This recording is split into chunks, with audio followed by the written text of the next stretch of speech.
Hi guys, today I'm going to read for you from Illustrated Grimm's Fairy Tales, Snow White and Rose Red. Snowflakes swirled down from the night sky. It was bitterly cold, but inside the little cottage at the edge of the forest, a welcoming fire glowed. Snow White and her sister Rose Red were huddled beside the fire, listening carefully. Their mother was telling them a story. Suddenly, there was a knock at the door. "Who can be out on a night like this?" said Snow White. "I'll go and see," said Rose Red. She opened the door and let out a scream. Towering over her was an enormous black bear. "Don't be afraid," said the bear softly. "I won't hurt you. I just want to warm myself a little beside the fire." "Poor bear," said the mother. "Forgive my daughter. Come inside and make yourself at home." "Thank you," replied the bear. He dropped down onto all fours and shook his shaggy coat, sending snowflakes showering everywhere. Snow White watched nervously as the huge beast lumbered over and settled down on the rug. She had never seen a bear before. At first, the two sisters kept their distance, but the bear seemed so gentle that their fear soon fell away. Slowly, they crept closer to get a better look at him. The bear lifted his sleepy head. "Why don't you sit beside me?" he murmured. Feeling bolder, they kneeled down and stroked his thick fur. The bear gave a content growl. Gradually, the growling became a snore. Snow White and Rose Red snuggled up to him, and before long, all three of them were fast asleep. When morning came, the bear padded into the forest, leaving a trail of giant paw prints behind him in the snow. "You will come back, won't you?" begged Snow White as they waved goodbye. "If you'll have me," the bear called back over his shoulder. The next night he returned, and the night after, and for many nights after that. Snow White and Rose Red looked forward to his visits more and more. They fed him honey buns, tickled his tummy, and played hide and seek. In return, the bear gave them rides on his back and showed them how to make a den. But time passed by quickly. The snow melted away, and the carpet of bluebells spread across the forest. Spring had arrived. "I'm afraid I must go away for a while," announced the bear one morning. "Why?" cried Snow White. "Have we done something to upset you?" "Of course not," replied the bear. "I have to go and guard my treasure from the wicked wolves in the forest. During the winter, when the ground is frozen, they hide away in their caves. But now that spring is here, they'll come out and make mischief." Snow White and Rose Red tried to change their friend's mind, but nothing they could say could persuade him to stay. Burying their faces in his fur, they hugged him tightly. "We'll miss you," they said. "I'll miss you too," said the bear tenderly, "but I'll be back as soon as I can." They opened the door and the bear slipped outside. As he did, his fur caught on the bolt and the piece tore off. Snow White saw a flash of gold beneath, but before she could say anything, the bear had disappeared into the forest. A few days later, Snow White and Rose Red went into the forest to collect some firewood. They hadn't gone far when they caught sight of a strange little creature hopping up and down the long grass. As they got closer, they realized that it was a dwarf. He had a long white beard and an angry pink face. "Is there something wrong?" asked Rose Red. "Of course there's something wrong," he snapped. "Can't you see my bear is trapped?" Rose Red looked and saw that the dwarf's beard was tangled up in some brambles. "Oh dear," she said. "How did that happen?" "I haven't got all day to stand around answering your foolish questions, he grumbled. Hurry up and set me free.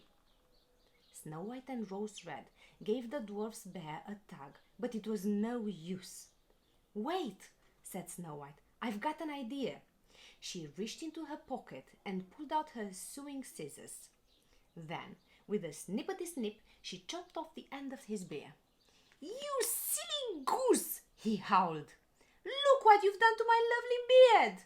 Snow White opened her mouth to reply, but the dwarf was already busy scrambling under the bush. He pulled out a bag of gold and slung it over his shoulder. Muttering and spluttering, he stomped away. A few days later, Snow White and Rose Red went down to the river to catch some fish for supper. Look over there, said Rose Red. Is that funny little man again? Sure enough, there was the dwarf, jumping up and down among the reeds like a crazy frog. This time he'd managed to get his beard caught up in his fishing line. Not you two again, he groaned when he saw them. You bring nothing but bad luck. Just then, a hungry fish came along and swallowed the worm on the end of the fishing line. As he tried to swim away, the dwarf found himself being dragged towards the water's edge. Don't just stand there, you lazy lumps! Do something! He shrieked. Snow White and Rose Red rushed over to help, but try as they might, they couldn't free him. Once again, Snow White took out her scissors, and with a snippety-snip, she chopped off some more of his beard. What did you do that for? The dwarf exploded. There's nothing left of it. I'll never be able to show my face again.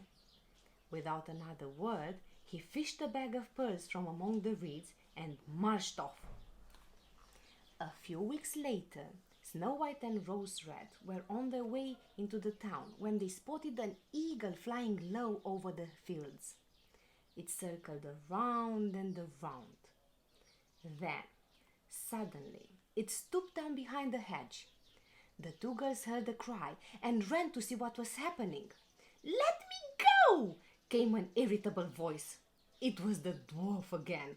The eagle had seized him in its claws and was about to fly away. Leave him alone! Shouted Rose Red boldly. But the eagle took no notice. Beating its mighty wings, it lifted the dwarf right off the ground. Quickly, Rose Red grabbed the dwarf's coat while Snow White held on to the Rose Red's waist. The eagle pulled one way and the two sisters pulled the other, dragging the dwarf to and fro. After a few minutes of tug-of-war, the eagle finally let go, and the dwarf tumbled down to the ground. Grumbling loudly, he scrambled to his feet and dusted himself down. Look at the state of my coat, he complained. Clumsy oafs! You should be more careful.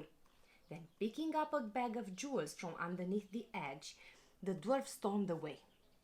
Snow White looked at Rose Red, and they both shrugged. There's just no pleasing some people, said Rose Red.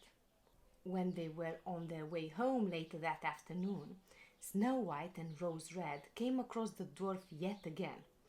This time he was crouching down, counting something on the ground. He tried to hide it, but it was too late. The two girls stopped and stared. Scattered in front of him were thousands of diamonds, rubies, emeralds, and sapphires, all shimmering and sparkling in the sunlight. What do you think you're looking at? Yelled the dwarf. He picked up a rock and was about to throw it at them when he heard a low growl behind him. The dwarf spun around and saw a huge black bear heading straight towards him. It was baring its teeth menacingly. There was no time to run, so he had to think quickly. Please spare me, Mr. Bear, he begged. A little creature like me would hardly provide a mouthful for such a great beast. You should take these two girls instead. They make a much tastier dinner.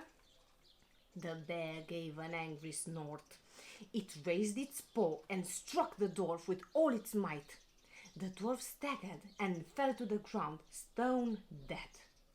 Snow White and Rose Red turned to run away, "Wait! Don't be afraid," called the bear. "I won't hurt you." The girls stopped in their tracks. His voice was familiar. Filled with excitement, they turned to greet their old friend. But the bear was no longer there. In its place was a handsome young man, dressed in fine robes. "Who are you?" gasped Snow White. "I am a prince," he answered. "That evil dwarf bewitched me and then stole all my father's treasure. For more than a year I have roamed the forest as a bear. Only his death could set me free. Now, at last, the spell is broken." Snow White hung her head sadly. "Is something wrong?" asked the prince. "I thought you'd be pleased for me." "I am," said Snow White. "It's just that I'll miss our friend, the bear." "I'm just the same inside," said the prince, "and I hope I'll become your friend too." Snow White smiled. "You already are," and answered shyly. In fact, they became much more than friends. They fell in love, and a few years later they were married in his father's palace. Since Snow White and Rose Red had always been inseparable, you won't be all surprised to hear that she married the prince's brother, and of course they all lived happily ever after.